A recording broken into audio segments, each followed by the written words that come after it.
BTV 이동진의 파이어키 안녕하세요. 저는 이동진입니다. 지금 이 영화 시간입니다. 영화사에 남는 걸작 중의 걸작이라고 말하는 작품 한 편을 여러분께 집중적으로 해설해 드리려고 합니다. 2001년 스페이스 오디세이라는 작품입니다. 제목들은 다 들어보셨을 것이고 보신 분들도 아마 굉장히 많지 않을까 싶어집니다. 이렇게 이전에 우리 곁에 확고히 남아있는 영화사의 그런 유산과도 같은 걸작들도 가끔씩 이 코너를 통해서 여러분께 설명드리도록 하겠습니다. 너무 신작 위주로만 따라가지 않는 것도 괜찮지 않겠나 싶은 생각이 들어서요. 이 작품이 나온 것은 1968년도입니다. 지금 나온 게 56년쯤 되는 그런 영화인데 그야말로 SF 영화 역사상 가장 중요한 작품이라고 말할 수 있고 그 영향도 가장 심대하게 후대 영화들에 끼쳤다 이렇게 얘기할 수가 있겠죠. 거대한 족적을 남긴 그 작품들이 흔히 그런 것처럼 이 영화도 역시 현기증이나 시민 케인이나 이런 영화들처럼 처음에 나왔을 때는 그 당시에 그렇게까지 열광적인 대접을 받지 못했습니다. 무슨 얘기인가 하면 이 영화가 처음 기획되었을 때 파라마운트를 제외한 이 영화의 제작사, 나머지 모든 제작사로부터 다 퇴짜를 맞은 기획이었다고 하고요. 가장 큰 이유는 1968년도에 이 영화가 나오는 그 시기만 하더라도 SF 영화는 굉장히 싸구려 장르 취급을 받았다는 거죠. 그래서 그 이유는 바로 $200만 이상의 수입을 SF 영화를 통해서 얻어들이는 것은 불가능하다라는 이유 때문이었다고 합니다. 큐브릭이 프레젠테이션을 할 때 이 영화의 그 제작비는 $500만 정도로 이야기를 했었고요. 그것 자체도 받아들이는 영화사가 없었다는 건데요. 또 워낙 완벽주의적인 인물이기도 해서 결과적으로 마지막에 최종적으로는 $1000만 넘는 당시로서는 엄청난 그런 제작비를 들인 대작으로 개봉을 하게 됐죠. 만든 직후에 그 내부 시사나 이런 과정을 통해서 파라마운트의 고위급 임원들이 굉장히 큰 실망감을 표시하기도 합니다. 그분들이 이 영화를 과연 제대로 이해했을까라는 생각까지 들기도 하는데 국내에 나와 있는 책들 같은 걸 보게 되면 스탠리 큐브릭과 부인이 그 일 때문에 어마어마한 스트레스를 받았던 그런 일들도 기록이 되어 있습니다. 근데 이것은 영화 평단도 예외가 아닙니다. 당시 영화 평론가 중에 국제적으로 가장 명성이 있었던 사람은 예를 들어서 폴린 카일이라든지 앤드류 세리스 같은 사람일 텐데요. 이런 사람들을 위시해서 당시의 타임 같은 잡지라든지 아니면 유수의 어떤 그런 영화를 다루고 있는 그런 언론들조차도 대부분 이 영화에 대해서 상당히 혹평을 해서 역사에 어떻게 보면 흑역사로 남아 있기도 합니다. 혹평을 했던 많은 이유들 중에 하나가 이 영화가 제대로 캐릭터를 만들어내지 못했고 그러니까 캐릭터가 굉장히 입체적이지 못하고 맹숭맹숭하다는 거죠. 또 영화의 갈등 구조가 명확하지가 않다라든지 이런 이야기들을 하게 되는 건데요. 사실은 이와 같은 당대의 그 영화평론가들의 평의 상당 부분들은 이 영화에 대한 어떤 이 영화의 원칙과 방법론 혹은 이 영화의 뛰어난 창의성이라는 것을 오히려 단점으로 파악했던 그런 단견이 아니었나라는 생각을 하게 됩니다. 왜냐하면 이 영화 속에서 예를 들면 배우들의 연기가 별로다라고 말하는 것은 굉장히 이상한 말입니다. 가장 빛나는 캐릭터는 아마 헬 9000, 그러니까 극 중에 등장하는 AI 컴퓨터일 것이고요. 그 컴퓨터야말로 가장 인간다운 어떤 그런 면모를 보인다는 측면이 영화에서 강조가 됩니다. 바로 그렇기 때문에 극 중에 등장하는 다른 인물들은 오히려 기계처럼 연기를 하게 되는 거죠. 그런 대비들 같은 것이 있게 되는 것이고 캐릭터를 살려낸다는 것은 영화에서 굉장히 중요한 어떤 작법 중에 하나겠지만 모든 영화가 캐릭터 중심으로 다가갈 필요는 없습니다. 특히 이 영화처럼 어떻게 보면 굉장히 추상적인 견해들을 다루고 있고 그것을 시각적으로 아주 암시적인 방식을 통해서 보여주고 그러면서도 또 다른 한편으로 명확하게 성취해내고 이런 작품들에서 반드시 캐릭터성이라는 것을 살려야 될 만한 그런 어떤 영화의 단 하나의 원칙은 아닐 것이다 이런 말이겠죠. 스탠리 큐브릭은 이에 대해서 그것을 정면에서 반박한 적은 없었지만 인터뷰를 보게 되면 스탠리 큐브릭이 이 영화에 대한 이 평단의 반응에 대해서 이런 말을 한 적이 있습니다. 이 영화의 초반부에 보게 되면 달나라로 이제 플로이드라는 인물이 여행을 하게 되는데 그 플로이드가 중간에 그 우주 정거장에 있는 그 라운지에서 다른 사람들하고 대화를 할 때 소련 사람하고 대화할 때 자기가 클리비어스에 간다라는 말을 하게 됩니다. 근데 클리비어스에 간다라고 할 때 이 클리비어스는 영화를 보면 그 달나라에 있는 달에 있는 그 미국의 기지의 명칭입니다. 나는 달에 간다라는 뜻이었었는데 물론 거기에 있는 극 중에 등장하는 사람들은 다 알아들었겠죠. 근데 당시에 이 영화에 대해서 리뷰를 쓰거나 영화평을 했었던 상당수의 영화평론가가 이 클리비어스가 달이 아니라 극 중에서 설정한 또 다른 어떤 외계의 행성인 것으로 착각을 해서 글을 썼다는 것이죠. 근데 큐브릭의 말은 그런 겁니다. 이 영화를 본 어린이 관객들이라면 클리비어스라는 말을 처음 들어도 그게 달에 관련된 지명이라는 것을 다 알았을 거라는 겁니다. 왜냐하면 극 중에서 달을 가는 모습을 직접적으로 시각적으로 여러 번 보여줬으니까.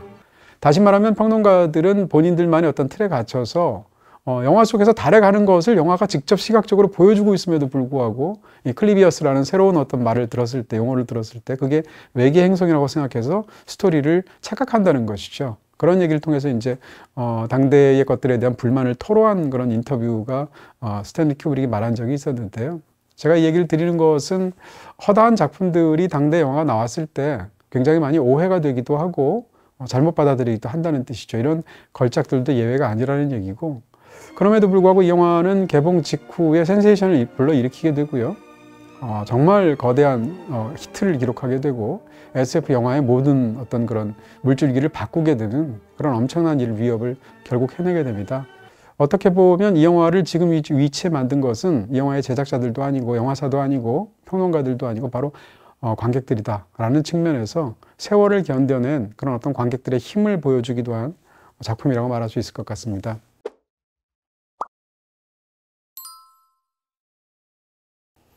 자, 2001년 스페이스 오디세이가 나온 게 1968년도니까 사실은 이 영화에 대해서, 더군다나 이 영화가 너무나 중요한 작품이기 때문에 수많은 어떤 그 평론가들 혹은 일반 관객들의 이 영화에 대한 견해들이 있을 수 있습니다.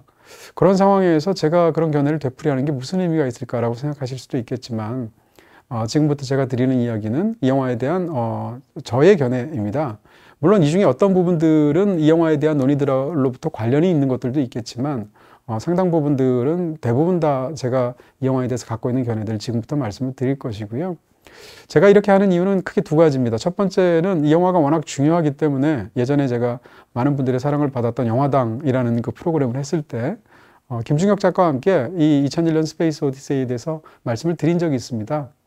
근데 그 당시에는 예를 들어서 뭐 소위 이 영화에 스포일러가 따로 있겠나 싶기도 하지만 스포일러에 관한 부분들을 이야기하지 않았었고요, 주로. 그리고 무엇보다도 그때는 김중혁 작가님과 대화를 하는 방식을 통해서 이 영화가 과연 영화사에서 어떤 위치를 차지하고 있는지, 이 영화의 시각 스타일은 과연 어떤 특징을 갖고 있는 건지, 어떤 플롯의 흐름에서의 일반적인 특징은 무엇인지, 어디에 이렇게 초점을 맞춰서 보시면 좋을지, 그런 어떤 그 맥락이라든지 이 영화를 둘러싼 부분들에 대해서 주로 여러분께 해설을 드렸습니다. 근데 오늘은 이 영화로 깊숙이 들어가서 이 영화가 과연 담겨있는 것이 무엇인가에 대해서 집중적으로 말씀드릴 것이기 때문에 그때의 그 해설 영상하고는 거의 모든 부분이 다르지 않을까라고 생각하는 것이고요. 또 하나는 세상의 모든 영화는 이전에 말씀 제가 여러 번 드린 적이 있는 것 같은데요. 그 영화를 본 사람의 것입니다. 무슨 말씀인가 하면 이 영화를 만든 사람이 스탠리 큐브릭이고 함께 각본을 쓴 사람이 아서 클락이라고 해서 그 두 사람만이 이 영화에 대해서 이러이러한 것은 잘못됐고 이렇게 받아들여야 된다라고 제시할 수는 없다라는 것이고요. 그런 측면에서 이 영화를 본 사람이라면 전 세계에 만약에 예를 들어서 5천만 명이 봤다면 5천만 가지의 2001년 스페이스 오디세이가 존재하는 것이겠죠. 더군다나 이 영화는 일반적인 어떤 장르 영화나 이런 것하고 달리 극도로 모호한 측면이 있습니다. 일단 2시간 20분이나 되는 굉장히 긴 러닝타임을 갖고 있음에도 불구하고 영화의 어떤 특정 부분을 제외하고는 대사가 거의 없고요. 상당 부분은 다 시각화되어 있어서 표현하고, 그게 또 이 영화의 뛰어난 점이기도 하겠죠. 무엇보다도 이 영화의 초반부에 한 20-30분이나 뒤에 한 20-30분 정도는 1-20분 정도는 아예 대사가 존재하지 않습니다. 특히 이 영화에서 사람들이 어렵게 느끼는 것은 마지막 대목일 텐데요.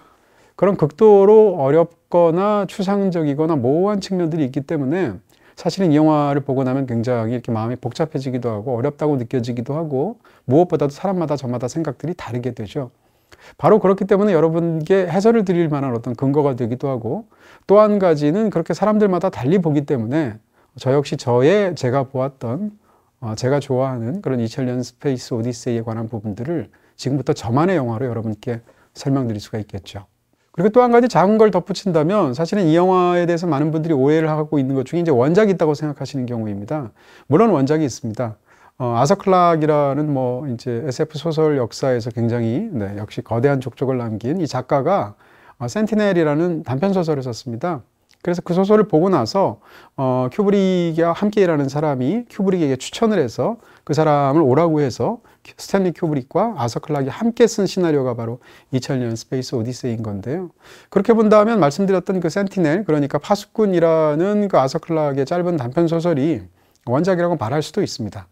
근데 이 센티넬은 분량이 9페이지밖에 되지 않습니다. 그리고 그 소설의 내용을 제가 뭐 직접 본 것은 아니고 저도 찾아보았던 건데요, 과거에. 센티넬의 내용은 이 영화 속에 등장하는 그 달에 있는 그 모노리스가 처음 등장해서 그때부터 펼쳐지는 이야기까지만 다루어져 있습니다. 그러니까 많은 사람들이 생각하는 헬 9000와 이 데이비 사이에서 벌어지는 사투라든지 영화의 마지막에 등장하게 되는 어떤 굉장히 기괴하고도 이상하고도 확고한 어떤 장면들을 보여주는 그런 마지막 대목 같은 것은 애초에 센티넬에 담겨 있지 않았다라는 것이죠. 그렇기 때문에 원작이라기보다는 모티브를 제공했다 정도로만 볼 수 있다는 것이고요. 그렇다면 2001년 스페이스 오디세이라고 국내에 출간된 장편 소설도 있는데 아서 클락이 쓴 그건 뭐냐라고 질문할 수 있습니다. 그거는 애초에 이 원작 소설, 그 장편 소설을 보고 이 영화를 만든 게 아니고요. 말씀드린 것처럼 9페이지밖에 되지 않는 더군다나 이야기의 앞부분에 초반에만 해당하는 그런 파수꾼이라는 소설의 토대에서 두 사람이 같이 각본을 쓰고 그리고 나서 이 사람은 영화를 만들고 스탠리 큐브릭은 또 공동 각본을 썼던 아서 클락은 장편 소설을 썼습니다. 두 사람이 함께 나누었던 이야기 혹은 시나리오 등등의 토대에서 그런 측면에서 본다면 이 영화에 대해서 아서 클락이 우리가 원작처럼 받아들이고 있는 장편 소설과 또 스탠리 큐브릭이 만든 이 영화인 2001년 스페이스 오디세이는 어떻게 보면 비슷한 아이디어를 공유는 하고 있지만 제각각 다른 방식으로 그려낸 두 편의 창작품이라고 말할 수도 있습니다. 그렇게 면에서 장편 소설이 이렇게 쓰였기 때문에 이 영화에는 이렇게 나왔는데 그건 이런 뜻이야 라고 말할 수 없다라는 것이죠. 왜냐하면 어떤 부분에서는 심지어 아서 클락이 인터뷰를 했을 때 했던 말이 스탠리 큐브릭의 생각하고 충돌하기도 합니다. 그런 측면에서 이 두 개의 작품은 서로 같은 뿌리에서 있지만 별개 영역으로 파악하는 것이 어떻게 생각하면 더 좋을 수도 있다라는 것이고요. 제가 지금부터 드리는 이야기는 오로지 소설의 이야기나 모티브도 약간 말씀을 드리겠습니다만 이 영화에 집중해서 스탠리 큐브릭의 그 작품에 관해서 집중적으로 해설을 드리거나 저의 견해를 피력하는 것으로서 대체하도록 하겠습니다. 네, 지금부터 드리는 이야기는 당연한 얘기지만 이 영화의 마지막 부분까지 낱낱이 말할 예정이고요. 그렇기 때문에 스포일러가 많을 수밖에 없습니다. 2001년 스페이스 오디세이를 보시면서 혹시 또 그런 것에 방해받고 싶지 않으신 분들이라면 보신 다음에 이 해설 영상을 보시는 게 좋을 것 같습니다.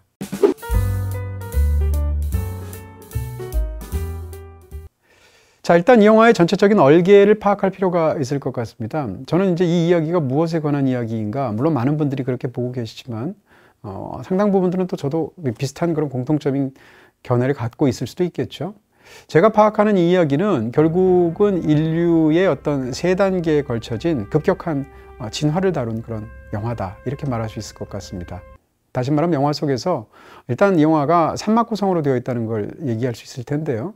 이런 3막 구성도 사실은 할리우드 영화들이 대부분 다 시나리오를 쓰는 정통적인 방식 자체가 기본적으로 3막으로 쓰도록 되어 있습니다. 시나리오 작가들이 이렇게 공부를 하고 훈련을 받기도 하고요. 그래서 시작이 있고 중간이 있고 마지막 부분이 있을 텐데 이렇게 세 토막으로 나누게 되고요. 또 일반적인 영화를 보통 항상 그런 것은 아니지만 시나리오 작법에서는 8개의 시퀀스로 짜이도록 전체 이야기를 만듭니다. 그래서 시작 부분에 1막에서 서두에 해당하는 2개의 시퀀스를 넣고 중간 부분에 4개의 시퀀스를 넣고 마지막에 2개의 시퀀스를 넣는 방식으로 시나리오를 아예 체계적으로 학습하기도 하죠. 이 영화는 3막으로 구성되어 있음에도 불구하고 이와 같은 구조랑 굉장히 차이가 있습니다. 일단 1막과 2막과 3막이 있다고 했을 때 이 영화의 1막에 해당하는 것은 원시 시대에 나오는 초반에 한 20분 정도의 분량이고 2막에 해당하는 것은 이제 극중에 플로이드라는 박사가 달 세계에 가서 어떤 회의를 하게 되면서 모놀리스를 만나게 되는 그 장면까지인데 이때의 시간도 한 30여 분 정도밖에 되지 않죠. 그리고 이 영화의 3분이 1막과 2막을 합쳐서 50분밖에 되지 않기 때문에 1시간 30분 정도로 영화의 상당 부분은 사실상 3막이 차지하고 있다, 이렇게 말씀드릴 수가 있겠죠. 이런 면에서 본다면 구조적으로도 기존의 영화들하고 굉장히 큰 차이가 있어서 당대의 영화를 받아들이는 사람들이 굉장히 이질적으로 받아들였겠죠. 자, 어쨌건 이렇게 3막으로 구성되었다고 했을 때 첫 번째 1막과 두 번째 2막과 3번째 3막의 주인공은 서로 일치하지 않습니다. 자, 제각각입니다. 어떻게 본다면 이 영화는 세 개의 이야기를 이렇게 이어놓은 물론 당연한 어떤 이야기의 흐름은 있지만 그렇게 얘기할 수 있을 것 같고요.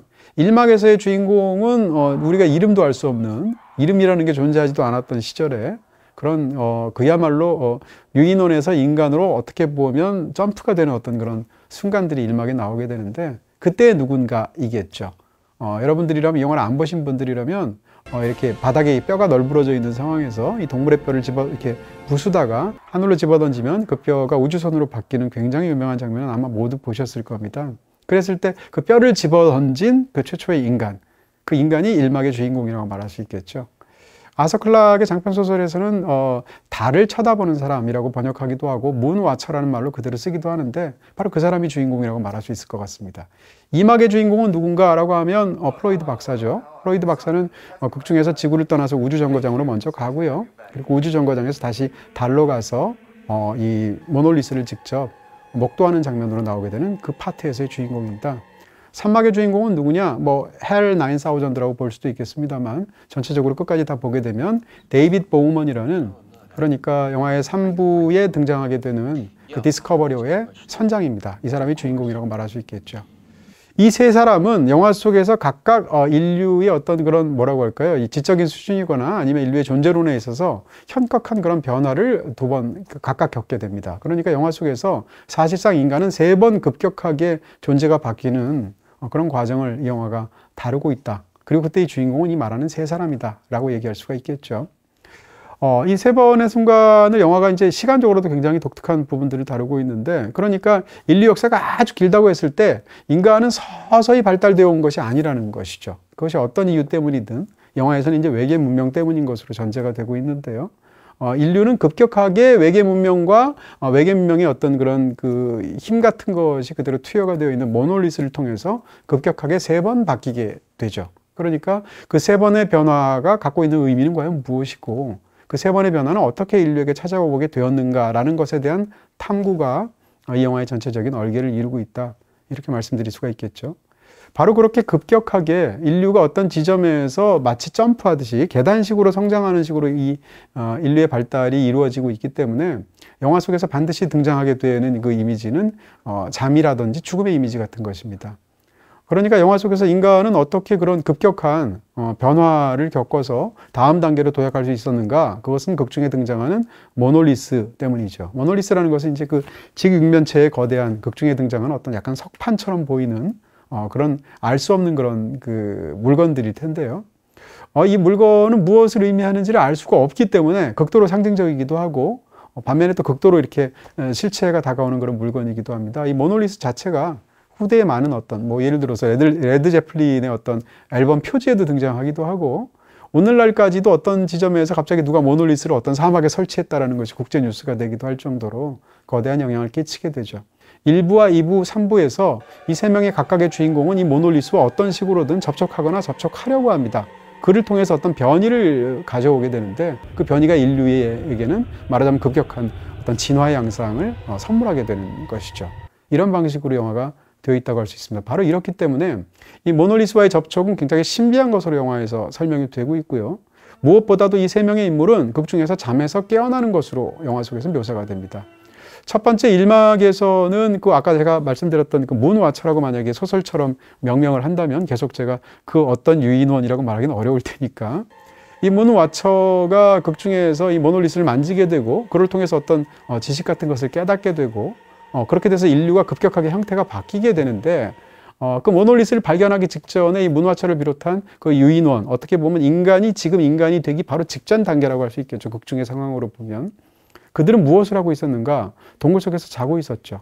자고 있는 상황에서 밖에서 어떤 소리가 들리고 빛 같은 게 보이게 되니까 누군가가 이 동료들을 깨우게 되고, 문화처겠죠. 그리고 나서 바깥으로 나가서 모놀리스를 만지게 되고, 그러면서 다음 단계로 도약을 하게 되거든요. 그러니까 잠에서 깨어나서, 미망에서 깨어나서 다음 단계로 도약하는 것을 잠든 주인공이 깨어나서 모놀리스를 만지는 어떤 그런 동작으로 1막에서 형상화되어 있죠. 정확하게 똑같은 것이 역시 마찬가지로 2막이라고 할 수 있습니다. 2막이 시작해서 플로이드는 어떻게 등장하냐면, 지구를 떠나서 우주정거장으로 가고 있는 그 선내의 본인의 좌석에서 잠에 빠져 있는 것으로서 영화에 등장하고 있죠. 그러다가 이제 잠에 깨게 되고 달에 도착하게 되고, 그리고 나서 이제 모놀리스를 만지게 되는 어떤 장면까지 이르게 되는데요. 그런 측면에서 역시 플로이드도 처음에 잠자는 사람으로 등장했다가 잠에서 깨어나서 이 모놀리스로 뜻하게 되는 고도의 문명을 만나게 되고, 그러면서 그 다음 단계로 도약하게 되는 것으로서 영화에서 묘사가 되죠. 3막도 마찬가지입니다. 이 영화에는 3개의 모놀리스가 등장하는데 어떻게 보면 4개라고 볼 수도 있습니다. 사실 정확하게 얘기하면 4개인데요. 이 3번째와 4번째는 둘 다 이제 보우먼하고 관련이 되어 있기 때문에 3개라고 말할 수도 있습니다. 세 번째 모놀리스는 이 보우먼이 목성으로 혼자 디스커버리어를 몰고 갈 때 일종의 길 안내 역할을 하기도 하고, 혹은 모놀리스 속을 통과하는 어떤 일종의 스타게이트의 역할을 하는 것으로서 영화에서 묘사가 되기도 하죠. 더 중요하게는 마지막 순간이 되게 되면 늙어서 죽는 것으로 보이게 되는, 굉장히 노인이 된 병약한 이 주인공이 죽음 직전에 모놀리스를 보고 침대에서 손을 뻗으면서 사실상 죽는 것으로, 잠에 빠지는 것으로 묘사가 되어 있죠. 이 영화에서 이제 죽음은 잠과 동격으로 시각적으로 표현되기 때문이죠. 그리고 나서 보우먼은 온데간데 없고 정말 기괴하거나 아니면 신비하거나 아름답기 이를 데 없는 그런 보통은 일반적으로는 스타 차일드라고 이야기를 하는데, 별의 아기라고 번역하기도 하죠. 이 별의 아이가 이 보우먼을 대체하면서 재탄생 혹은 탄생하는 것으로서 영화의 맨 마지막 장면이 이루어지죠. 그렇게 본다면 이 모놀리스와의 접촉 혹은 그 직전의 그 인간들의 상황, 그리고 각각의 그 인간들은 어떻게 보면 개별적인 인간이기도 하지만 인류 전체를 대변하는 단 하나의 사람이기도 합니다. 그런 측면에서 본다면 이 잠이라는 것이 어떻게 활용됐는지 우리가 느낄 수가 있고요. 또 한 가지는 생일도 마찬가지입니다. 영화에서 생일이라는 테마도 굉장히 중요한데요. 예를 들어서 2부와 3부에서 일종의 이제 지구에 있는 자기의 가족들과 함께 이 대화를 하는 화상 대화라는 장면이 있습니다. 화상 대화에서 토픽은 무엇인가 하면 두 번 다 생일입니다. 2부에서 자기의 딸, 어린 딸과 실제로 그 당시에 스탠리 큐브릭의 친딸이 나와서 그 연기를 하고 있는데요. 어린 딸이. 당시에 스탠리 큐브릭은 40살이었었고요. 근데 어찌됐건 그 어린 딸과 대화를 하고 있는 극 중에 플로이드라는 인물이 대화를 할 때 그 대화의 토픽은 뭔가 하면 딸의 생일에 생일 선물 뭐 사줄까라는 이야기죠.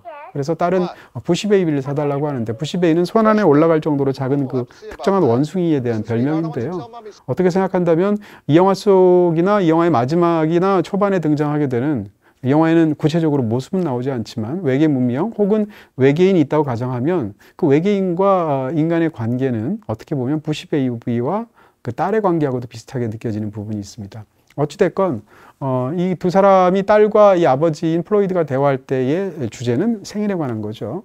그리고 나서 3막이 되게 되면, 3부가 되게 되면 프랭크가 역시 화상으로 부모님하고 대화를 하게 되는데, 대화라기보다는 얼마 전에 이 녹화가 된 것이 본인한테 왔으니까 일종의 녹화 영상이라고 말할 수 있겠죠. 거기서 부모는 우주 멀리 여행을 떠난 자신의 아들을 향해서 생일 축하 노래를 불러줍니다. 이런 어떤 화상 통화에서 두 번 다 주제가 생일로 되어 있는 것은 이 영화가 인류의 탄생 혹은 재탄생을 다루고 있기 때문입니다. 그러니까 이 화상 통화 속에서의 생일은 굉장히 어떻게 보면 약간 뻘쭘하고도 약간 제대로 통화하는 것 같은 느낌을 주지 않는 방식으로 영화에서 등장하게 되는데, 그러니까 인간의 생일이라고 축복을 해주고 거기에 대해서 가족들끼리 대화를 하고 하는 장면들이 굉장히 메마르게 묘사가 되어 있죠. 혹은 시차를 두고서 제대로 감정이 전해지지 않는 걸로 묘사가 되는데, 어쩌면 인간의 생일한테 도래하게 되는 인간의 탄생의 의미는 아무것도 아니라는 겁니다. 그런 개체의 것들은. 정말 중요한 것은 인간의 진짜 완전히 인류 각자의 어떤 존재가 바뀌게 되는 그런 완전히 탈바꿈 하는 순간으로서의 일종의 어떤 특정한 생일이 중요하다는 것이고요. 그 생일에 가장 중요한 것은 맨 마지막에 탄생하게 하는 바로 그 별의 아기, 별의 아이, 스타 차일드하고 관련이 있겠죠. 그런 측면에서 이 잠에 관한 모티브나 지금 말씀드렸던 그 생일에 관한 모티브들이 이야기 속에 어떻게 들어가 있는지를 알 수가 있습니다.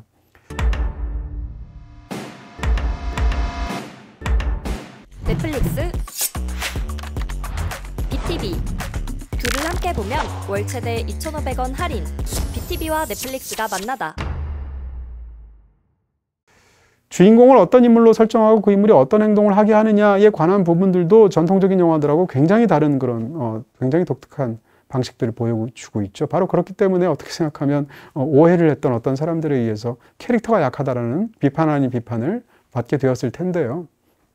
이 영화에 제가 말씀드렸던 각 부에 등장하게 되는 세 명의 주인공의 공통점은 그 세 명의 주인공이 유달리 뛰어난 어떤 능력을 갖고 있는 그런 사람이어서 이 인류의 진화를 만들어냈다는 아니라는 사실입니다. 그들이 그렇게 어떻게 생각하면 인류 전체를 대변하는 어떤 하나의 위치에 서게 되고 그러면서 거대한 진보를 만들어내게 된 것은 사실상 우연입니다. 처음 등장하게 되는 그 문와처라는 인물은 어떻게 보면 유인원에서 인간으로의 탈바꿈을 만들어낸 그 인물은 그 인물이 특별히 똑똑하거나 용기가 있거나 이런 인물은 아닌 거죠.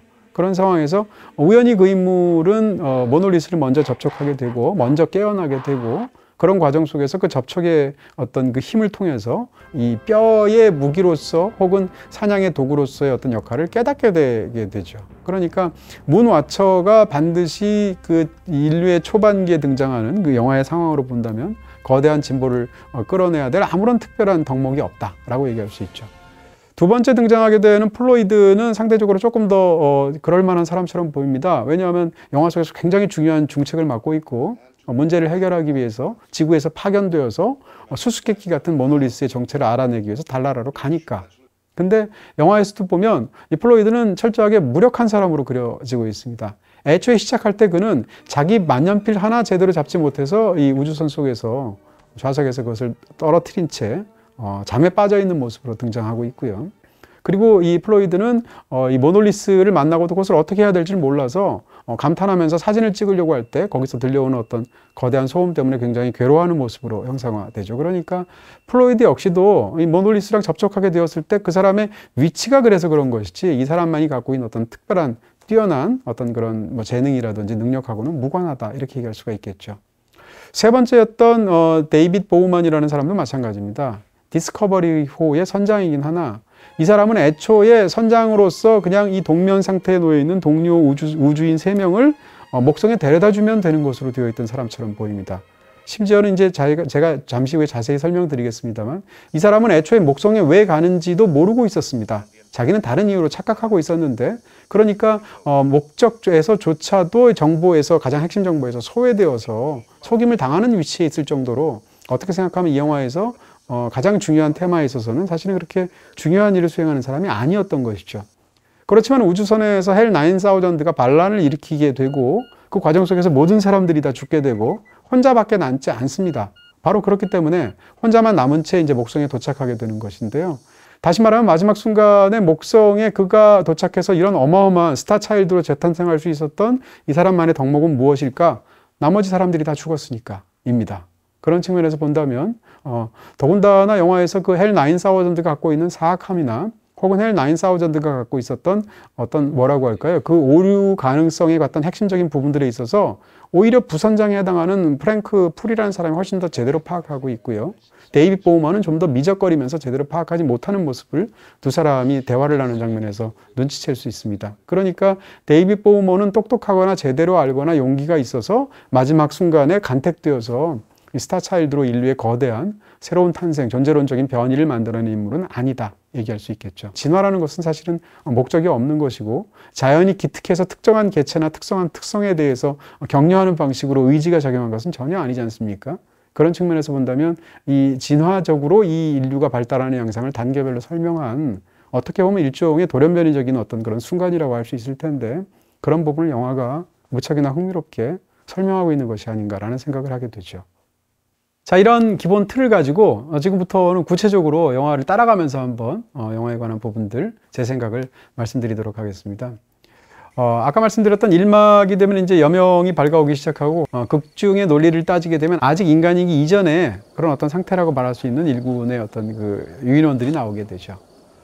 극중의 그 일종의 인류의 조상이라고 말할 수 있을 것 같은 그 무리들의 특징은 무엇인가 하면 사냥을 하지 않습니다. 채집 활동을 합니다. 나무에 붙어 있는 무엇, 풀에 붙어 있는 무엇, 혹은 뭐 시신에 남아있는 무엇, 시체들, 동물들 이런 것에 있는 것을 그냥 먹어서 그것을 습득해서 먹으려고 하지 그것을 얻기 위해서 뭔가를 싸우거나 죽이거나 하는 그런 존재가 아닌 것으로 이 영화 속에서는 초반에 묘사가 된다는 것이죠. 근데 그러다가 모놀리스에 아까 말씀드린 것처럼 이들이 접촉을 하게 됩니다.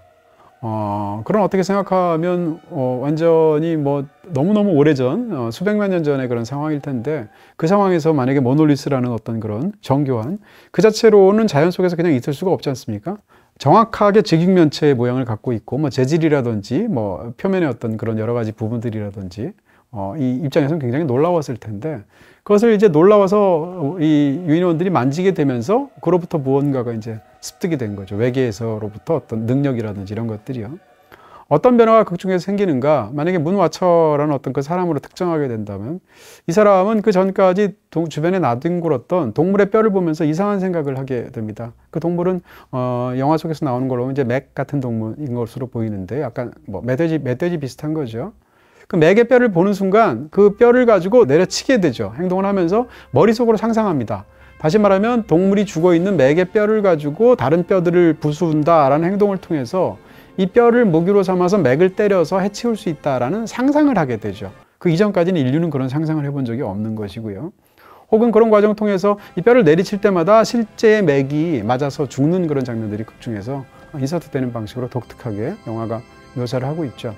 실제로 그 다음 장면이 고기를 먹는 것으로 보아서 인류는 이 와처가 모놀리스랑 접촉을 해서 뼈를 무기로 사용을 해서 사냥을 시작하게 되었다는 것을 암시하고 있고, 그 사냥의 결과로 이제는 육식을 직접 잡아서 먹어서 할 수 있게 되죠. 그 다음 단계까지 도약하게 됩니다. 그 다음 단계는 무엇인가 하면 영역 싸움을 하게 되는데, 그 이전에도 또 다른 집단인 유인원들과 영역 싸움을 합니다. 근데 그때 영역 싸움은 그냥 서로 윽박지르는 수준에서 상대를 위협을 해서 몰아내는 정도였는데, 이 뼈를 무기로 갖게 되니까 양쪽 또 다른 어떤 집단과 이 영역 싸움을 하게 될 때 이걸 무기로 가만히 있어봐 활용하면 어떻게 되는 거야 라는 생각을 하게 되고, 상대 유인원들을 이 무기를 사용한 그 이 맥의 뼈를 통해서 살해하는 장면이 영화 속에서 등장하죠. 그 살해를 하고 나서 포효를 하면서 이 와처가 이 뼈를 하늘로 집어 던지게 되면 바로 이막으로 바뀌게 됩니다. 그것이 그 뼈가 바로 하늘에 떠 있는 그런 위성으로, 인공위성으로 바뀌게 되는 것이죠. 스탠리 큐브릭의 영화의 전편에 흐르는 어떤 인간관이라고 말할 수도 있을 것 같은데, 굉장히 독특한 어떤 그런 인간을 보는, 인간의 이것이 핵심적인 정체성이다라고 보아내는 시선을 우리가 눈치챌 수 있습니다. 그러니까 인간을 인간답게 만드는 것은 무엇인가?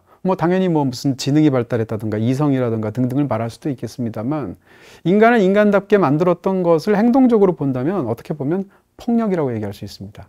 그러니까 모놀리스랑 접촉하기 전에는 인간이 특별히 폭력적이지 않았고, 다른 동물을 죽인다거나 더더군다나 다른 인간, 다른 유인원을 죽이는 행동 같은 건 하지 않았죠.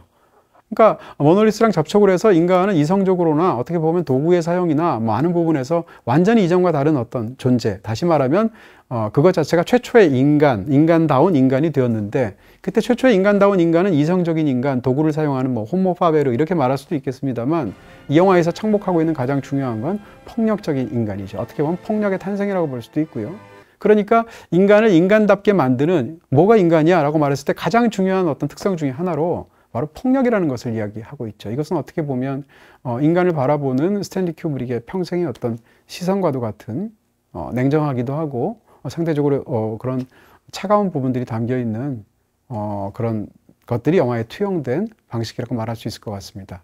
자, 이제는 2막으로 넘어오게 됩니다. 어떻게 보면 영화 역사상 가장 유명한 그 장면 전환, 매치컷이라고 말할 수 있는 장면이 바로 이 장면일 텐데, 그렇게 와처가 갖고 있던 뼈를 공중으로 호기롭게 집어 던지는 순간 그것이 컷을 통해서 바뀌게 되고, 편집을 통해서 시간은 그로부터 정말 수백만 년의 시간이 갑자기 지나게 된 거죠. 그러면서 이 점프 컷을 통해서 보여주게 되는 것은 수백만 년이 지난 상황에서 인류가 달 세계를 여행하는 그런 시절들을 영화에서 보여주고 있죠.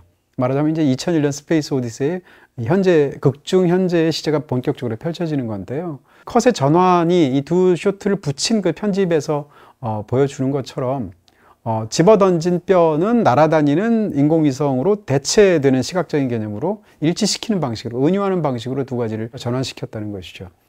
이게 무슨 뜻일까라는 생각이 들 텐데, 당연한 얘기지만 뼈를 도구로 사용을 했던 거죠. 그 도구로서의 뼈가 인간이 그로부터 이성을 점점 발달시키고 과학 문명이 점점 발달하게 되니까 결국은 우주선을 만들 정도의 과학적인 진보를 만들어냈죠. 근데 그렇게 바뀐 위성이 이 영화에 대한 이 초반의 어떤 그런 이야기들을 보게 되면 핵위성이었다는 것이죠. 그러니까 핵미사일을 탑재했던 그런 어떤 위성으로 극중에서 설정이 되어 있었고, 그 애초에 그 위성 자체에 대한 원래 초기 단계에서는 내레이션까지 있었다는 거죠. 그래서 그 위성이 얼마나 위험한 위성이고 무기를 탑재한 그런 위성인지를 설명하는 부분들까지 있었다는 건데, 이 영화는 편집 과정이나 아니면 초기에 어떤 만들어진 그런 시놉시스를 디벨롭하는 과정에서 이런 부분들을 최대한 발라내게 됩니다. 예를 들어서 영화의 중반부에 굉장히 가장 살떨리는 최고의 명장면이라고 말할 수 있는 것 같은 그 헬 9000를 해체하면서 그 뇌 기능을 정직시키면서 이 보우먼에게 이 헬 9000가 위협도 하고 애원도 하고 하는 정말 명장면이 있는데요. 원래는 그럴 때도 이 보우먼이 그 인공 AI 컴퓨터에 대해서 상당히 많은 부분 대꾸를 했었다는 거죠. 근데 그런 것들을 다 발라내고 이 데이지벨이라는 노래를 해도 되느냐라고 했을 때 그 노래 한번 해봐 라고 말하는 것이 극중에 두 사람 사이에서 그 뇌 기능을 해체할 때 그 헬과 보우만 사이에서 있었던 유일한 서로 오가는 대화가 됩니다. 이럴 정도로 사실은 사후적으로나 아니면 이런 여러 가지 방식을 통해서 많이 이렇게 발라내는 방식으로 영화를 만들어서 더더욱 모호하게 되는 건데요. 이 영화가 공멸이라든지 이런 테마들을 다루고 있고, 더군다나 이 바로 스탠리 큐브릭이 직전에 만들었던 영화가 닥터 스트레인지 러브인데, 이것은 핵무기에서 인류가 파멸하는 이야기란 말이에요. 이런 여러 가지 것들을 통해서 결국은 애초에 도구이면서 인류를 진보시키게 만들고 급격히 다른 존재로 만들어서 인간답게 만들어 주었던 그 뼈가 결국은 인류 전체를 망가뜨릴 수 있고 공멸의 상황으로 가져갈 수 있는 핵무기를 탑재한 위성이 되었다라는 것으로 비유가 되고 있다는 얘기죠. 이렇게 이막이 되게 되면 그런 상황 속에서 영화가 이 지구를 떠나서 우주로 가고 있는 플로이드라는 박사를 보여주게 됩니다. 근데 플로이드 박사는 굉장히 기괴한 자세로 잠에 빠져 있고 그런 빠져있는 상황 속에서 자기 만년필을 놓치고 있습니다. 근데 거기는 이제 무중력 상태이기 때문에 이 선내에 이 만년필이 둥둥둥 떠다니게 되죠. 근데 그 만년필의 모양은 바로 직전에 있었던 그 핵위성도 굉장히 길쭉한 만년필식의 모양이었었고요. 그 다음에 집어던진 뼈도 역시 마찬가지로 그런 모양이었습니다. 그러니까 시각적으로 집어던졌던 이 맥의 뼈와 지구 궤도를 돌고 있는 그런 핵위성과 통제를 잃어버리고 놓치게 된 만년필을 동치시키는 거죠. 그러니까 이 장면은 사실은 굉장히 위험한 인류의 상태를 보여주고 있는 것입니다. 플로이드 박사가 만년필을 놓쳐서 잠에 빠지고 있다는 얘기는 그 만년필은 직전에 보았던 핵위성이나 그 전에 보았던 다른 인간을 살해했던 뼈랑 시각적으로 동치가 되어 있기 때문에 인간은 그런 폭력이 처음에는 자기의 생존에 도움이 됐지만 그것이 인류 전체를 파멸에 붙잡혀 놓을 수 있는 그런 상황 속에서 인간은 그에 대한 통제력을 놓고 무기력하게도 잠에 빠져 있는 것이죠. 그러니까 이런 상황 속에서 그 다음 단계의 진화 혹은 거대한 어떤 존재의 변화 같은 것이 요구되는 상황인데 그게 영화의 3부에서 펼쳐지는 상황이겠죠. 어찌됐건 플로이드 박사는 그로부터 이제 우주정거장에 먼저 도착을 했고요. 도착한 상황에서 라운지 같은 데에서 소련의 사람하고 소련 과학자하고 어떤 이야기들을 나누게 되죠. 이 장면을 포함해서 그 다음에 이제 또 달나라에 가서 이 모놀리스에 관련된 어떤 이야기들, 비밀을 어떻게 지킬 것인가에 관해서 회의를 하기도 하고 마지막 순간이 되면 모놀리스를 다른 대원들과 함께 가서 직접 탐사를 하고 만져보기까지 합니다. 2001년 스페이스 오디세이를 보는 많은 관객들이 주로 3부에 관해서 이야기를 합니다. 실제로 3부가 가장 드라마틱하면서도 우리의 어떤 그런 사로잡는 측면이 있기 때문일 텐데, 그리고 3부 다음으로 많이 얘기하는 건 1부입니다. 왜냐하면 1부 자체가 주는 어떤 워낙 인류의 그 최초의 단계에 있었던 강렬한 어떤 묘사들 때문이죠. 근데 묘하게도 2부 얘기는 거의 하지 않습니다. 근데 2부도 상당히 중요한 이야기이거든요. 그럼 플로이드 박사의 이야기는 영화 전체에서 어떤 의미를 가지고 있을까? 아까 말씀드렸듯이 3번 반복되는 그런 상황 속에서 2부의 중요성이 있겠죠. 또 한 가지는 3부에서 일어나는 이야기는 사실상 플로이드 박사가 선취한 부분들이 있다는 얘기죠. 행동적으로 본다면. 무슨 이야기인가 하면 이 영화의 3부에 넘어가게 되면 이 헬 9000와 관련돼서 가장 극적인 사건이 터져나오게 되는데, 그것은 실수를 하지 않을 것 같았던 이 AI가 실수를 하고 거짓말을 하지 않을 것 같은 이 AI가 거짓말을 한다라는 그 특성하고 관계되어 있는데, 이 특성은 사실상 플로이드가 먼저 2부에서 하는 행동입니다. 영화의 시작 부분에 있어서 2부에서의 시작은 아까 말씀드린 것처럼 잠에 빠져 있고 스스로가 통제하지 못하는 그의 상황, 그러니까 펜을 놓치는 그런 실수를 하는 플로이드를 통해서 영화가 시작을 하고 있고요. 플로이드는 마지막 순간에 2부의 끝부분에서 이 모놀리스를 만났을 때 모놀리스를 보면서도 그 모놀리스에 대해서 어떻게 다가가야 되는지, 뭘 해야 되는지를 제대로 모릅니다. 그렇기 때문에 어이없게도 사진 기념 촬영을 하려고 하다가 거대한 소음 때문에 괴로워하는 순간에 봉착하게 되는 것인데요. 그러니까 영화 속에서 플로이드는 애초에 잠에 빠지는 순간부터 실수라는 존재로서 영화에서 드러나고 있다는 것을 먼저 말할 수 있고요. 두 번째, 플로이드는 거짓말을 합니다. 라운지에서 이 소련 사람하고 이야기를 하게 되는데, 이 사람이 플로이드가 우주정거장을 통해서 달나라에 가는 이유가 무엇인가? 달에서 모놀리스가 발견됐기 때문이죠. 파묻혀 있었던 400만 년 전의 모놀리스가 외계의 것에서 왔다고 그러고 생각할 수밖에 없는 그런 기이한 물건이 발견되었으니까 그것을 탐사를 하러 가야 되는데, 이 경쟁하는 나라라고 할 수 있는 소련에는 이 사실을 감춰야 되는 것입니다. 2001년 스페이스 오디세이가 나왔을 때는 이 미국과 소련의 이 대결 구도가 극도에 달했던 냉전의 한 중간이었던 그런 시기였었고요. 그런 상황에서 이런 것이 묘사가 됐겠죠. 어찌됐건 극중의 소련 대사는 미국 기지에서, 달나라에 있는 그 기지에서 클리비어스에서 뭔가 이상한 일이 있다는 것을 소문을 들었습니다. 그 소문을 확인하려고 듭니다. 근데 그 소문은 엉뚱하게도 모놀리스라는 이상한 어떤 물건이 발견됐다면서요가 아니라 이 미국 기지, 달나라에 있는 기지에서 전염병이 돈다면서요? 라고 이야기를 하게 되죠. 그 얘기를 듣는 순간, 이 플로이드 박사는 어떻게 이야기를 하냐면, 나는 거기에 대해서 아무것도 말할 수 없습니다. 라고 이야기를 하지만, 사실상 어떤 태도라든지 뉘앙스나 말을 받는 그런 부분들에 있어서, 그게 맞을 수도 있는데 내가 말을 해줄 수는 없다라는 방식으로 행동을 하죠. 그 상대방으로 하여금 소련 사람이 들었던 그런 자기 딴에 들었던 굉장히 비밀 정보가 사실은 맞는 거다라는 방식을 확언하지 않는 방식을 통해서 그 사람에게 안깁니다. 근데 이 방식은 어떻게 보면 헬 9000와 이 보험원사에서 있었던 일하고 사실상 같은 구조이다라고 얘기할 수 있을 것 같고요. 의몽스럽게 자기 스스로를 감춘 상태에서 상대방을 떠보는 어떤 행동들을 한다거나 그 속에서 사실은 진짜 이유는 이 모놀리스 때문에 가는 건데 사실은 마치 전염병인 것처럼 행동을 한다거나 이렇게 하는 이 플로이드의 태도 혹은 미국의 태도는 소련을 속이고 그 소련의 그 과학자를 속이려고 하는 행동이죠. 다시 말하면 거짓말인 것입니다. 그렇기 때문에 극중에 등장하는 플로이드는 거짓말을 하는 사람이고요. 동시에 무기력한 사람이고 실수를 하는 사람이다라는 것인데 이와 같은 특징은 인류가 진화의 어떤 특정한 순간에 어떻게 보면 약간 특이점이라고 할까요? 그런 순간에 도달했을 때 인류가 보이는 공통적인 특징이 됩니다. 왜냐하면 반복되어서 3부에 가도 똑같은 일이 벌어지기 때문에 그런 측면에서 플로이드와 관련된 2부가 상당히 중요한 어떤 그런 위치를 차지하고 있다 이렇게 말할 수 있겠죠. 요즘 넷플릭스 어디서 봄? BTV에서 봄! 더 편하게 보니까 BTV. 자, 이제 가장 중요하다고 말할 수 있는 3막 3부에 대해서 말씀드리겠습니다. 그로부터 18개월이 지나게 되죠. 그래서 디스커버리 호가 이제 목성에 어떤 특별한 사명을 띠고 탐사하는 그런 여정을 하는 것으로서 영화가 3부가 본격적으로 시작됩니다. 근데 아까 제가 말씀드린 것처럼 모놀리스랑 특정한 사람이 접촉을 하게 되고 그로부터 전달받게 되거나 이렇게 변이를 일으켜서 인류가 다음 단계로 도약하는 그런 3번이 있다고 얘기했을 텐데 첫 번째 단계에서는 문와처가 이 접촉을 통해서 사냥이란 걸 알고 인간을 살해할 수 있다는 걸 알고 권력이란 걸 알고 이렇게 해서 다음 단계로 도약한 거잖아요. 그러면 2부의 끝이 이 모놀리스 역시 똑같이 문와처하고 똑같이 접촉을 하면서 그 위로 어떤 소음을 들어서 괴로워하는 이 플로이드를 보여주면서 끝난다고 했을 때 그렇다면 플로이드 접촉이 갖고 오는 두 번째 단계에서의 그 점프는 무엇일까라는 거죠. 그것은 헬 9000로 보이죠. 영화 속에서 보면 이 인공지능 컴퓨터는 그러니까 디스커버리호를 전체적으로 관장하는 어떤 뇌라고 말할 수 있겠죠. 인공뇌라고 말할 수 있을 텐데 이 AI는 사실은 이 18개월 이전에 더 개발이 된 것은 사실입니다. 영화 속인 상황으로 본다면. 그러니까 논리적으로 실제로 그것을 받아서 헬 9000을 만들었다는 뜻은 아니지만 영화의 상황으로 본다면 그 헬 9000을 집어넣게 되고 그것도 또 이 디스커버리호를 구축하게 되고 물론 더 많은 시간이 걸렸겠지만 그를 통해서 목성으로 파견되어서 사실은 진짜 목적인 외계의 문명을 만나려고 하는 그 모든 여정을 하게 된 그 동인이 되었던 것은 플로이드가 바로 이 모놀리스를 접촉했기 때문입니다. 그런 측면에서 직접적으로는 적어도 의미론적으로는 이 AI 컴퓨터인 헬 9000가 바로 그 결과이다 이렇게 얘기할 수가 있겠죠. 바로 그렇기 때문에 3부에서는 이 컴퓨터와 인간의 어떤 관계가 영화에서 가장 중요한 부분들을 이루게 되죠.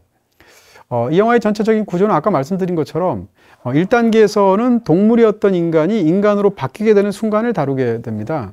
그럼 2부의 플로이드에서 인간이었던 과학 문명을 갖고 있는 인간이지만 아직 외계의 문명의 기준으로 보면 굉장히 낮은 단계에 있을 텐데 그런 단계에 있는 그 인류가 이 두 번째 모놀리스랑 접촉함으로 인해서 그 다음 단계 그러니까 목성으로 갈 수 있게 만드는 디스커버리호 무엇보다도 헬 9000랑 관련된 두 번째 도약을 하게 되는 것이죠.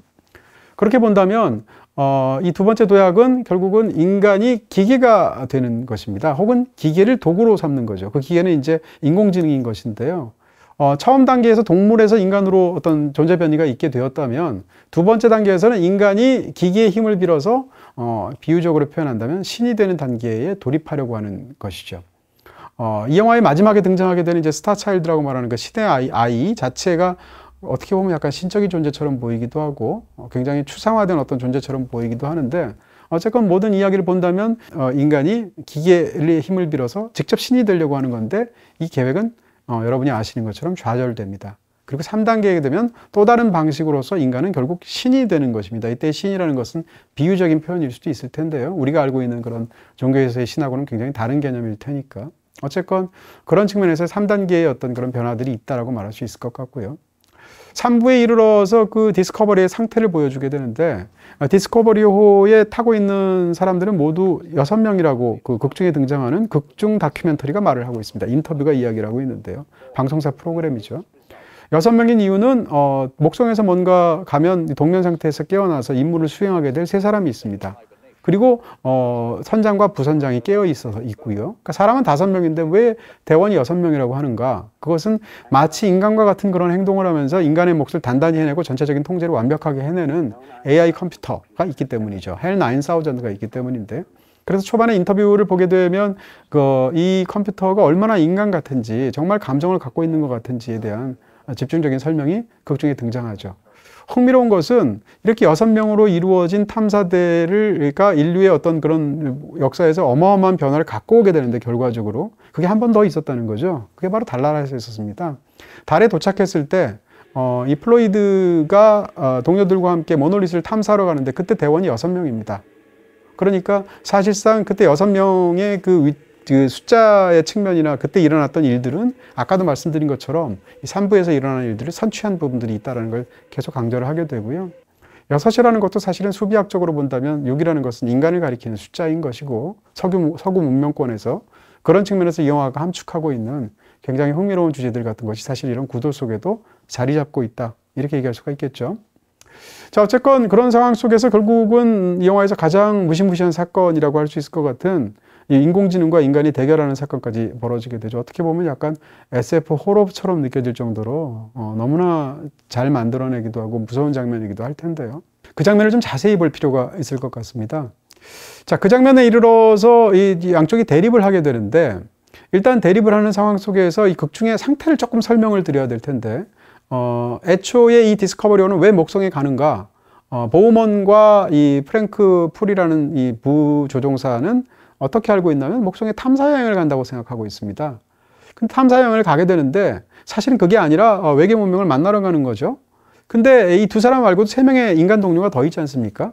인간 동료들은 다 과학자들이고 지금 동면 상태로 지금 캡슐 속에 있어서 목성까지 여행을 하게 되면 이 선내에서는 아무런 일을 할 필요가 없기 때문에 동면 상태에 되어 있고 도착하게 되면 깨어나서 각자 임무를 수행하도록 되어 있습니다. 극중에 등장한 나중에 인공지능 컴퓨터가 지적하는 바에 따르면 이 3명의 동변 상태에 들어간 박사는 애초에 지구에서 이 모든 여행을 떠나기 전에 서로 접촉하지 않은 상태에서 제각각 또 다른 임무를 수행하는 방식으로 했다는 것이고요. 그리고 굳이 여기 이 디스커버리호의 동면 상태로 들어갔다는 것이고, 그리고 이제 목성에 도착하면 깨어나서 임무를 수행한다는 것이죠. 그렇게 본다면 제가 볼 때 이 3명의 박사는 목성에 가는 디스커버리호의 목적을 알고 있었을 것입니다. 이 2명의 또 다른 조종사와 부조종사와 달리. 그리고 이 3사람 사이에는 정보를 공유하지 않기 때문에 제각각 통제된 방식으로 정보를 굉장히 나누어서 이 3사람한테 아마 주었을 확률이 굉장히 높겠죠. 그런 상황에서 도착을 하게 되면 조종사와 부조종사는 더 이상 할 일이 없어지게 되는 거고요. 애초에 일을 안다는 측면에서 이 2사람보다 훨씬 더 우월한 지위에 있었던 이 3명의 과학자가 목성에서 이 외계 문명을 접촉하는 임무를 제각각의 방식으로 수행하겠죠. 만약에 이 헬 9000가 반란을 일으키지 않았더라면, 그래서 극중에 끔찍한 일이 벌어지지 않았더라면 제 생각에는 그렇게 도착한 이 동면했던 3명 중에 1명이 인류의 점프를 만들어냈을 것입니다. 데이빗 보우먼이 아니라. 그런 측면에서 본다면 굉장히 이 모든 것들도 어떻게 보면 우연적인 것이 작용한 그런 변화다라고 얘기할 수가 있겠죠. 그렇지만 극중에서 반란 같은 것이 일어나게 되고 결국 이 3사람은 그대로 죽음을 맞게 되는 끔찍한 일을 겪게 되죠. 이 모든 일은 어떻게 시작이 되었냐면 헬 9000가 거짓말을 하면서 시작됐습니다.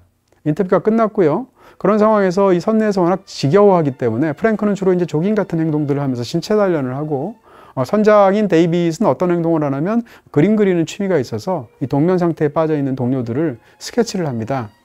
그 모습을 보고 있던 이 인공지능 컴퓨터가 이 헬이 가서 질문을 하게 되는 것이죠. 그게 시작이었습니다. 질문은 뭐였냐면 그림을 보면서 그림을 너무 잘 그렸다라는 칭찬 같은 걸 해주게 되고, 그러더니 지금 이 여행이 좀 이상하지 않습니까, 선장님? 하더니 하는 이야기는 뭔가 이 동면 상태에 들어가게 된 것도 이상하고 소문이 들어왔던 것도 좀 이상하고 다 이상하지 않느냐라는 식으로 헬이 이야기를 합니다. 근데 데이빗 보우먼은 갑자기 컴퓨터가 이런 얘기로 자기한테 물어보는 게 굉장히 이상하다고 생각하고 그 속셈을 간파하게 되죠. 그 속셈은 뭐였냐면, 당신 지금 혹시 너 컴퓨터가 프로그래밍 된 거에 따라서 우리를 지금 이 승무원들의 상태, 심리 상태를 파악하려고 테스트하는 거야? 이렇게 찔러보게 되죠. 근데 헬 9000 입장에서는 상대방이 그렇게 대답할 거라고 몰랐습니다. 모르는 상황에서 어떻게 보면 인공지능 입장에서는 허를 찔리게 되죠. 거기에 대해서 뭐라고 얘기하냐면 맞습니다라고 인정을 합니다.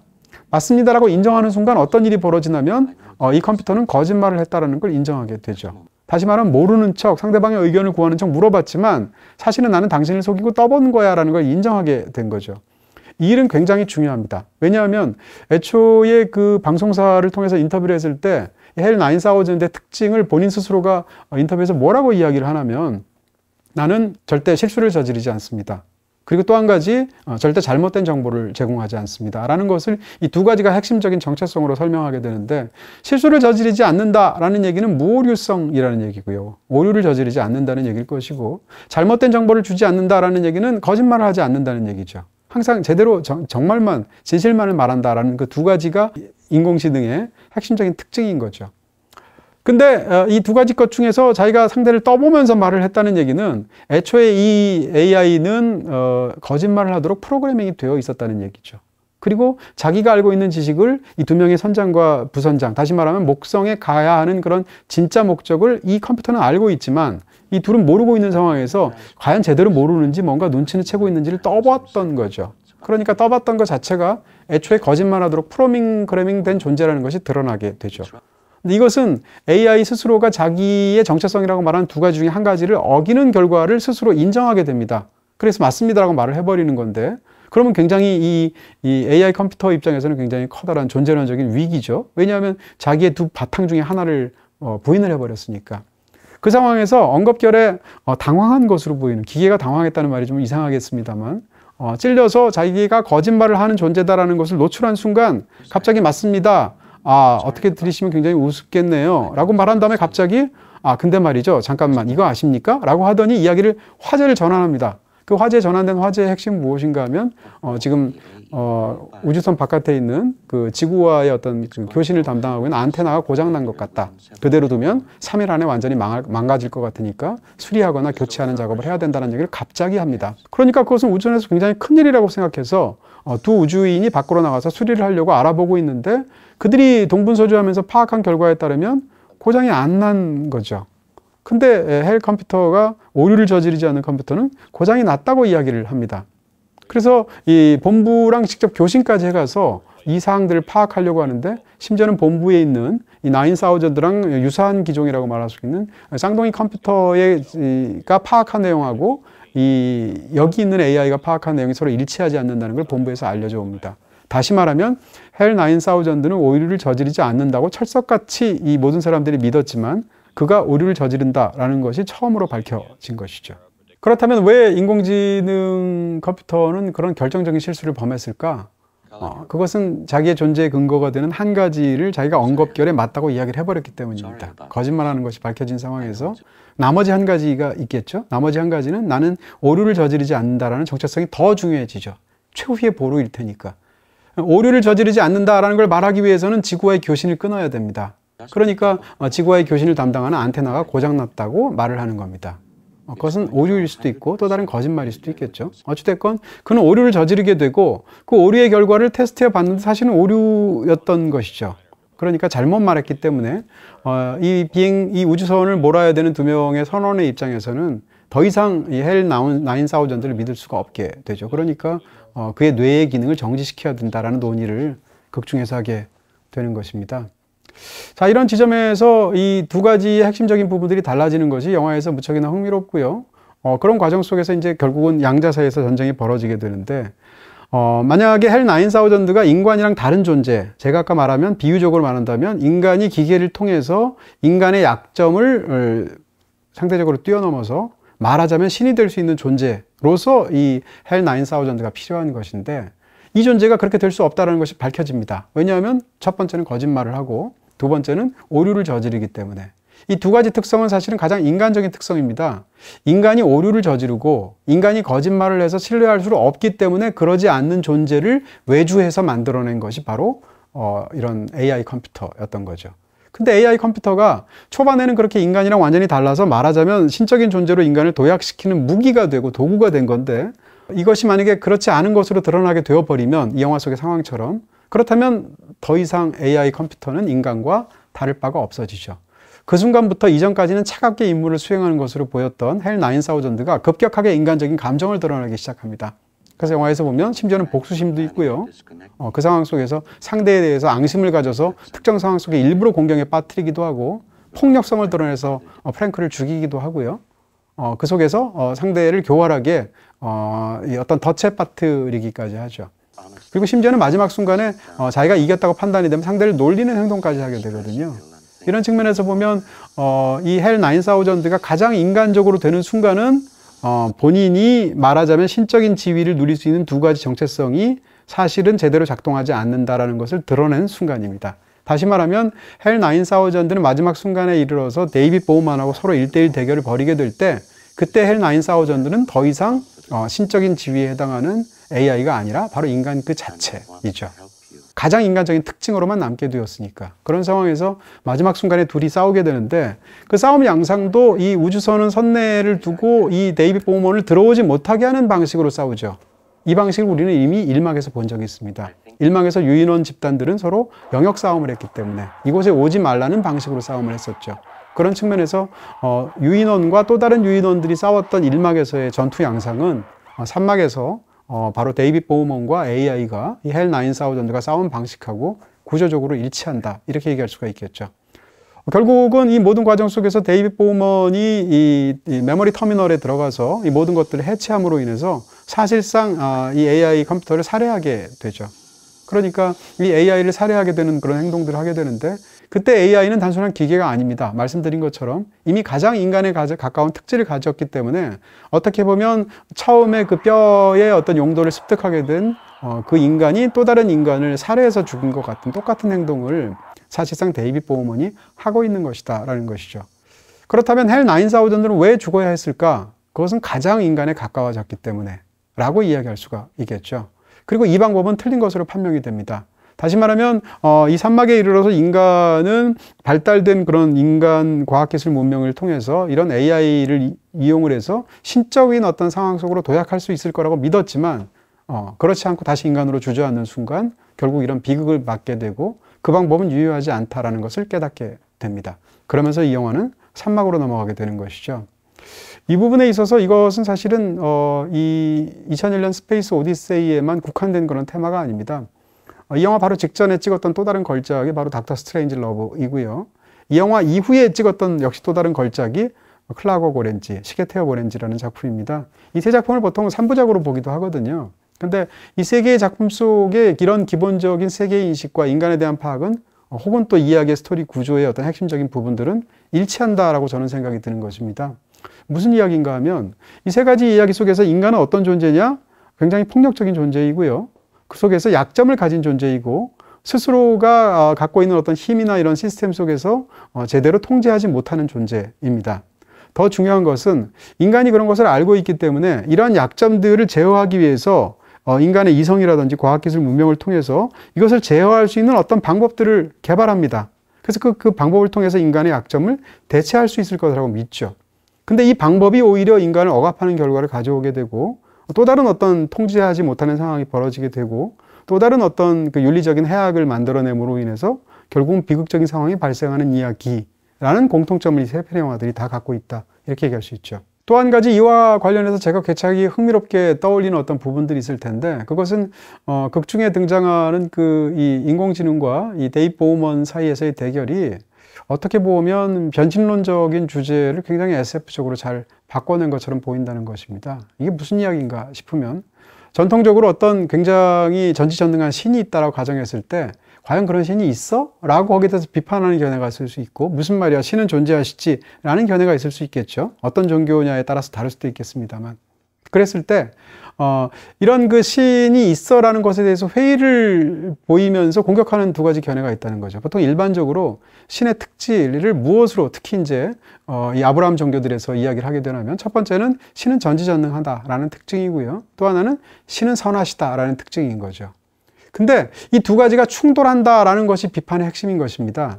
다시 말하면 만약에 신이 전지전능하고 선하기까지 하다면 왜 세상에 악이 존재하지? 라는 이야기죠. 악이 존재한다면 만약에 전지전능한 신이라면 악이 존재하지 않도록 하겠죠. 왜냐하면 선하기까지 하니까. 그러니까 전지전능하면서 선한 이 신이 있다는 것을 상정하고 근데 세상에 악이 있어 라고 이야기했을 때 이 두 가지의 특성과 신의 정체성은 서로 충돌할 수밖에 없다. 그러니까 신은 최소한 전지전능하지 않거나 최소한 선하지 않다라는 비판인 것이죠. 여기에 대해서 그것을 반대적인 반론을 제시하게 되는 것이 이제 변신론, 신을 변호하는 논리인 것인데요. 그러면서 이것이 사실은 어떻게 보면 굉장히 중요한 그런 철학적인 그런 그 논전을 벌이는 베이스가 되게 되죠. 제가 생각할 때 이것을 고스란히 옮긴 것이 바로 헬에 관한 부분이 아닌가 싶습니다. 극 중에 헬 9000는 두 가지 특징을 갖고 있습니다. 하나는 모호류성을 갖고 있고요. 하나는 진실한 거죠. 거짓말을 하지 않는 거죠. 지금 말씀드렸던 이 두 가지 특징은 전통적으로 신에게 갖고 있었다는 특징과 일치합니다. 바로 그렇기 때문에 신이 되는 인간이 헬 9000가 가진 것으로 상상하거나 믿어왔던 그 두 가지 특징이 되는 것인데 거짓말을 하지 않는다는 건 진실하다, 선하다라는 뜻이고요. 실수를 하지 않는다라는 것은 전지전능하다라는 뜻이죠.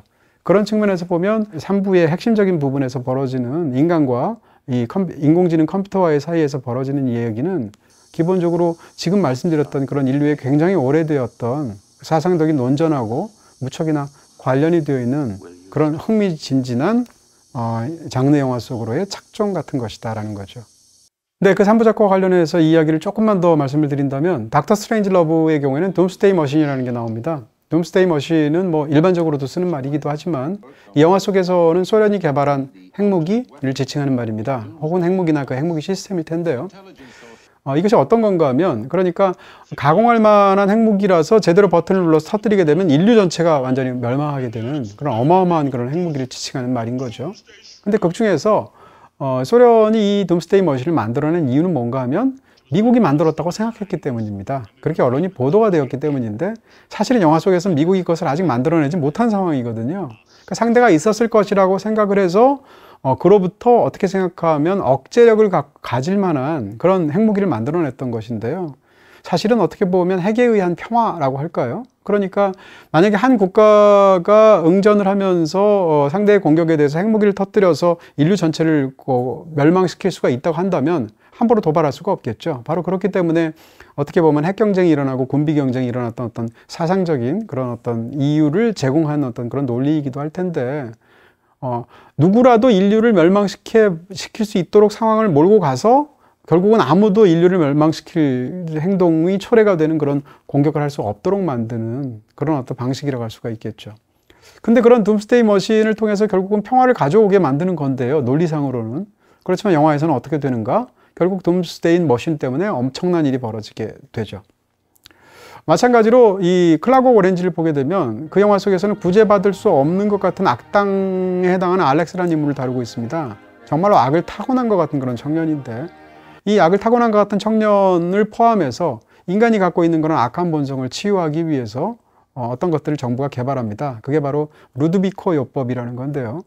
이 영화 속에 등장하는 루드비코 요법은 좀 자극적인 어떤 선정적인 영상이라든지 폭력적인 영상들을 보고 상상만 해도 구토가 너무 심하게 나고 몸이 너무 괴로워서 인간이 아예 그런 생각을 하지 못하도록 그것을 억제하도록 만들어내는 그렇게 만드는 요법, 이것이 바로 루드비코 요법인 것입니다. 그러니까 인간의 몸에 어떤 일종의 징벌을 가하는 방식을 통해서 인간이 나쁜 생각을 하도록 아예 생각도 못하게 만들 정도로 만들어내는 것일 텐데 이런 것이 제대로 작동하게 되면 폭력성을 타고난 그런 인간들을 치유해서 세상이 굉장히 평화로워질 거다라고 해서 루드비코 요법을 만들어내죠. 하지만 여러분이 충분히 상상할 수 있을 것처럼 이 요법은 기본적인 인권을 제한하는 어떤 더군다나 인간의 자유의지를 제한하게 되는 그런 굉장히 심각한 악법이 되게 되죠. 그런 나쁜 방법이 되게 되죠. 그러면서 이제 어떤 이야기들이 펼쳐지는 건데요. 그러니까 그것이 둠스데이 머신이든 루드비코 요법이든 아니면 이 영화 속에 등장하는 어떤 방식이든 간에 인간은 과학기술을 통해서 인간의 약점을 대체하는 무언가를 만들어내려고 하고 그런 시스템과 도구를 만들어내려고 하지만 결국은 그로부터 훨씬 더 큰 피해를 입게 되는 과정들을 이 세 편의 3부작이 보여준다. 이렇게 얘기할 수 있습니다. 자, 마지막에는 이제 가장 극도로 모호하다고 말할 수 있는 그 부분을 말해야 될 것 같습니다. 굳이 이제 주인공에 따라서 구분하면 역시 3막, 3부 계속된다고 볼 수 있죠. 왜냐하면 데이빗 보우먼이 이제 목성까지 가는 부분일 테니까. 근데 목성까지 가는 부분에 있어서 이번에는 데이빗 보우먼이 직접 그 항해 도중에 이 모놀리스를 보게 되죠.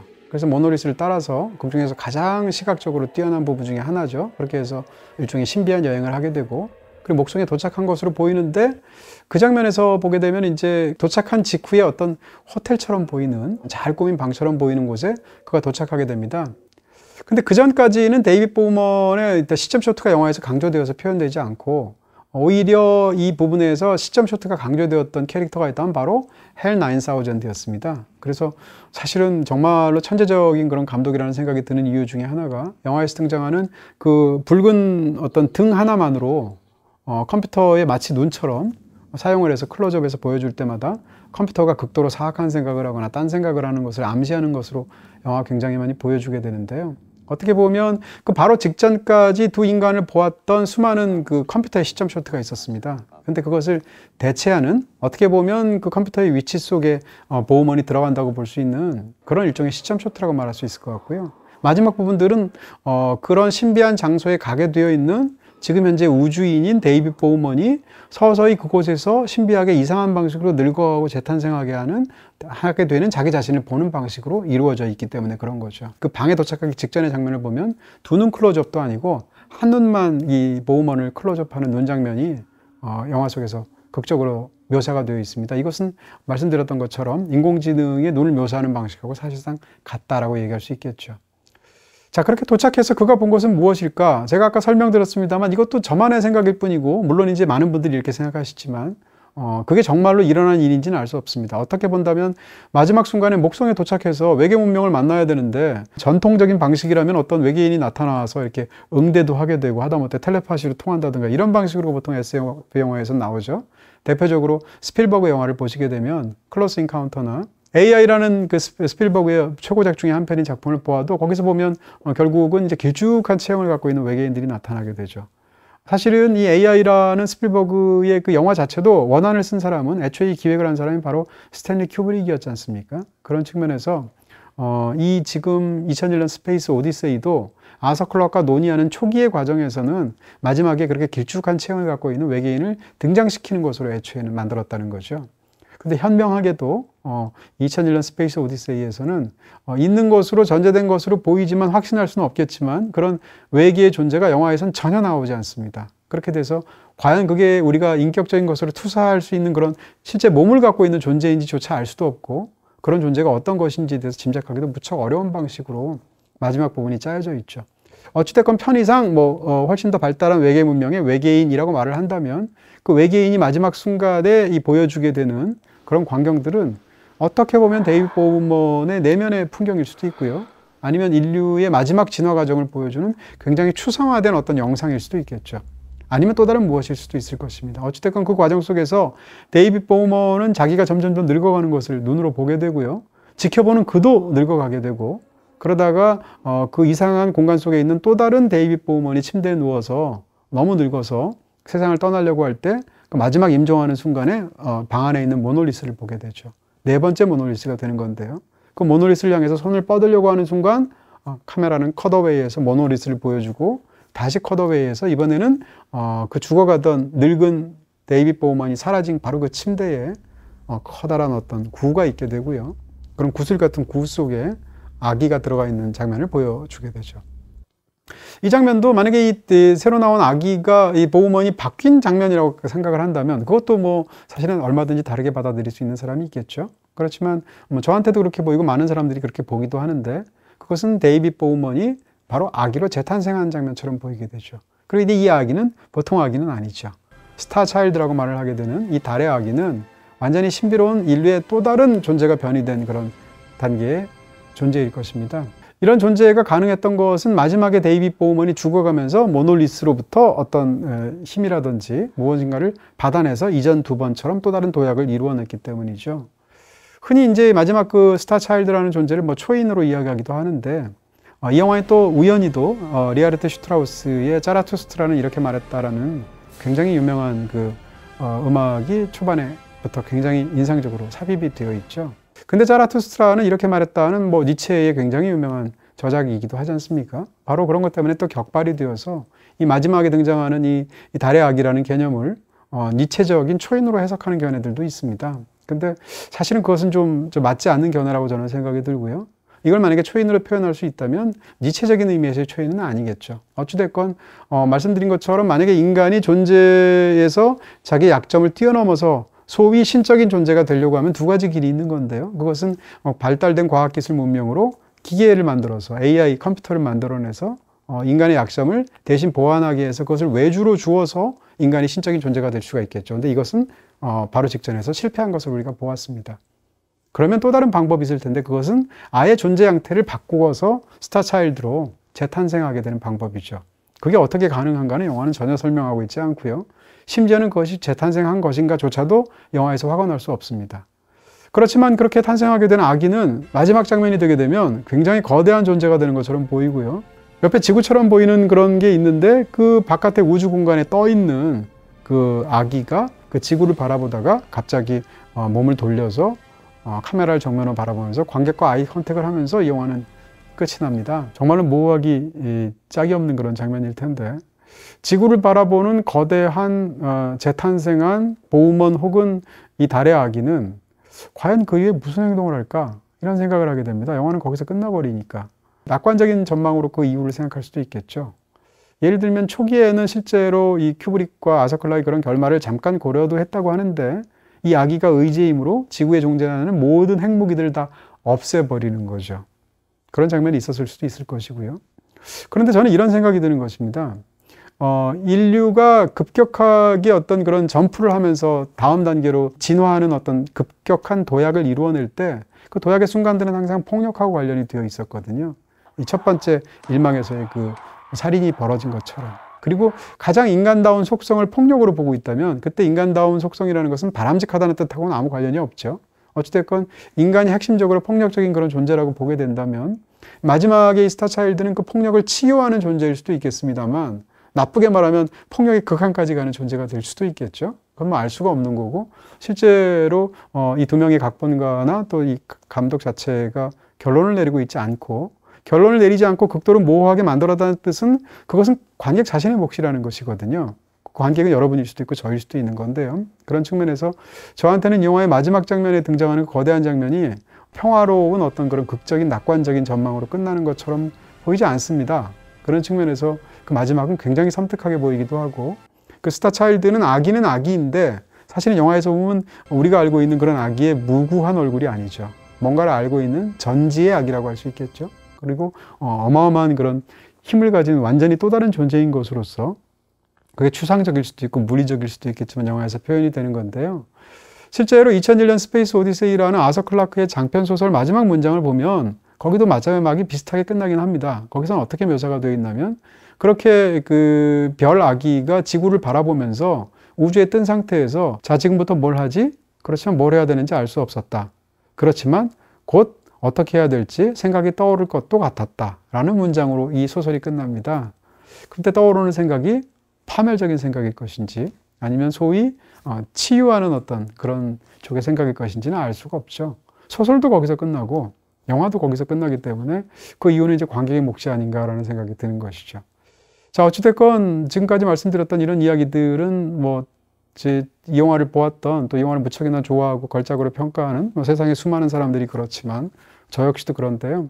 그런 사람으로서 이 영화에 대한 제 개인적인 견해와 생각들을 여러분께 말씀드렸습니다. 아까 제 표현에 따르면 저만의 2001년 스페이스 오디세이를 여러분께 해설드린 것인데 어찌됐건 당연한 이야기지만 스탠리 큐브릭은 이 모든 영화들의 의미는 이것이다라고 말한 적이 없고요. 그런 측면에서 저의 그냥 견해는 이 영화에 대한 약간의 해설 혹은 등장하는 어떤 약간의 가이드 정도로만 받아들이시면서 이 모호하면서도 매력적이기 짝이 없는 걸작들을 저마다 여러분의 방식으로 하나씩 그렇게 가지셨으면 좋겠다라는 말씀을 여러분께 드리게 됩니다.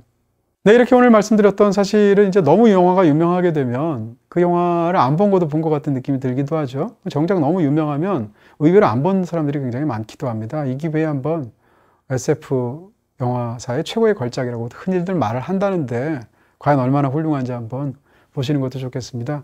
2001년 스페이스 오디세이 그리고 제가 아까 3부작으로 함께 거론드렸던 또 다른 스탠리 큐브릭의 걸작이라고 말하는 닥터 스트레인지 러브 네, 그리고 이후에 나오게 되는 시계태엽 오렌지 이 세 편의 작품은 모두 BTV에서 보실 수 있습니다.